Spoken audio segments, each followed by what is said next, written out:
Vous aviez déjà entendu parler de la Via Romea Francigena? Eh bien, ce chemin de pèlerinage relie depuis 2 millénaires Canterbury à Rome. Longtemps oublié, il a revu le jour en 1994 lorsqu'il fut certifié itinéraire culturel. Habituellement effectué à pied, ce chemin a été aménagé en un itinéraire cyclable long de 3200 km. C'est ainsi qu'est né l'Eurovélo 5. Et cette véloroute, eh bien, elle passe aussi par notre région. D'ailleurs, le tronçon belge a été élu véloroute de l'année en 2023 et fait partie du réseau Point Nœud, comme vous allez le découvrir ici, au Pays des Collines. Pour commencer, ces balises que vous voyez là, c'est ce qu'on appelle les points nœuds. Elles permettent à chacun de créer un nombre infini de balades sur mesure dans la région. Elles permettent aussi de rejoindre les points d'intérêt touristique, de bonnes adresses pour se restaurer ou boire un verre, mais aussi, et c'est bien pratique, les gares, les arrêts de bus et même les parcs d'activités économiques.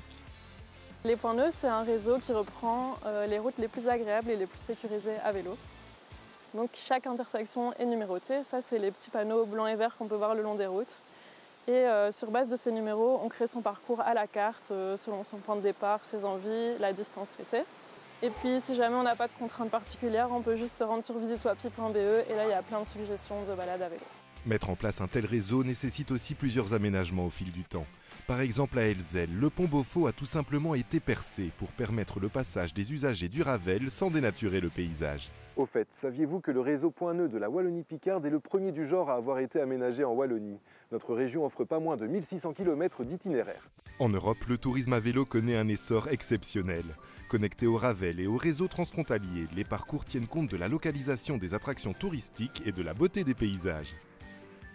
Grâce au partenariat avec les régions transfrontalières, on développe les parcours à vélo à l'infini. À travers ça, on peut créer des parcours thématiques pour encourager l'itinérance à vélo et installer des nouveaux services comme des aires de repos. Tout ceci pour répondre aux nouvelles attentes du public et aux enjeux climatiques. Et puis, il y a le label Bienvenue Vélo qui met en avant l'Oreca présent sur le parcours. Il s'agit là d'un label qui promet un accueil adapté aux besoins des cyclotouristes. Il en existe plus d'une centaine en Wallonie-Picarde et on les reconnaît facilement grâce à cet autocollant. L'hôtel de la Poste à Elzel en fait partie et Laurence Quitelier nous explique comment elle accueille cette clientèle de plus en plus nombreuse. Il y a des clients qui sont hyper organisés, qui connaissent très bien le principe des points nœuds, qui viennent avec leur parcours où je dois juste mettre, je dirais, la location à leur disposition. Par contre, il y en a d'autres qui sont plus à la recherche de conseils, de balades préfaites qui permettent de découvrir le Pays des Collines le long de ce réseautage de points nœuds. Et oui, le vélo rassemble et a l'avantage de nous faire découvrir autrement notre région. Mais c'est aussi un véritable levier pour un tourisme plus durable et une mobilité plus verte.